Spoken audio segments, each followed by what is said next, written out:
The biggest supporters of APC are young people. They are young people. I'm on WhatsApp groups with them. I'm in meetings with them. It is young people who believe that, look, APC is the party that they believe in. Asiwaju Bola Ahmed Tinubu is the candidate they believe in, and they will do everything in their power to deliver that election for him. What? They are mobilizing people. They are printing posters. They are compiling. Look, in my own little space, or in my own way, what I'm doing is, look, I'm saying that, look, in the last 8 years, these are the things that this government has achieved. Now, you can quibble with it, you can disagree, you can dismiss it, but it is my duty. I have a duty. I see it as my personal duty to put it out there. So if someone like Debo or Mr. Macaroni says, look, in his own definition of leadership, that the rest of the guy, including your own candidate, does not cut it. That for him, selflessness, service, that is what he thinks Peter Obi, that he is going to vote for. What can you say about Bola Tinubu? So, look, I personally believe of the leading candidates, and by that I would mean Bola Tinubu, Atiku, and Peter Obi. Bola Tinubu, in my opinion, is the most competent and the one with the most demonstrated track record of achievement as a candidate. And I have no doubt.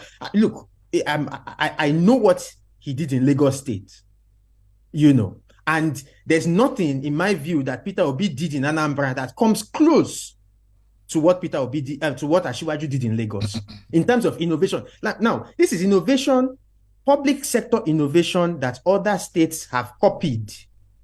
So even as much as people would attack Alpha, Beta, and all that, do you know how many states in Nigeria haven't seen what Alpha, Beta has done in terms of the finances of Lagos State, have adopted that same company? Now, judicial innovations in Lagos State, a lot of the Lagos State by far is way ahead of other states in Nigeria in terms of, the kind of reforms that we've seen in the judiciary in Lagos State. So public sector innovation, financial management, even look, agencies like, the idea of a BRT system, agencies like LASMA and LASA, many other states are copying these things. Even the idea of so PDP people would like to talk about, Atiku and federalism. Nobody has advanced the cause of federalism more in Nigeria than Bola Tinubu. The cases that he took to court, challenging the federal government when he was governor. LCDAs, innovation at local government level, LCDAs, that was him. He pioneered that, which got him into trouble with the then government, the PDP government, and he went to court and he won. So in terms of capacity to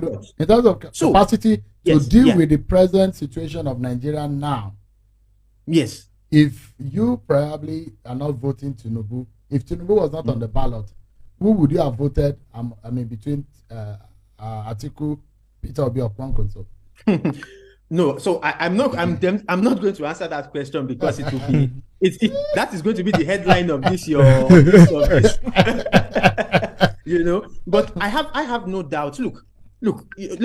One important point to also make is that, look, all of the main candidates on this on the elections, none of them is new to politics. All of them have been in Nigerian politics. They have been. We have two-term governors. We have a two-term vice president. So nobody is an outsider. Peter Obi's people like to paint him as an outsider to politics, which is one of the falsehoods that I guess, they have managed to keep up.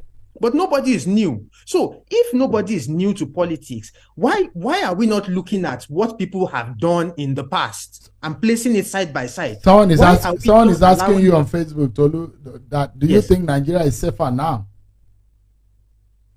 So maybe that's another question. I don't think that's a question that we can tackle in this. Okay, all right. This time that we have. But I just wanted to make the point that I think that we must look at what what each of the candidates has done. Even in terms of a team, I asked on Twitter, where is Peter Obi's team? I got insulted. Because people will tell you that it's not what does a team have to do with this thing? But I've still not seen anybody who has told me. When you see Bola Ahmed Tinubu, you see his team. You see people like Babatunde Fashola. You see Femi Gbajabiamila. You see Nasir El-Rufai. You see Wale Edun. You see people. You see people who have proved themselves in public service. When you ask who is Peter Obi's team, it's silence.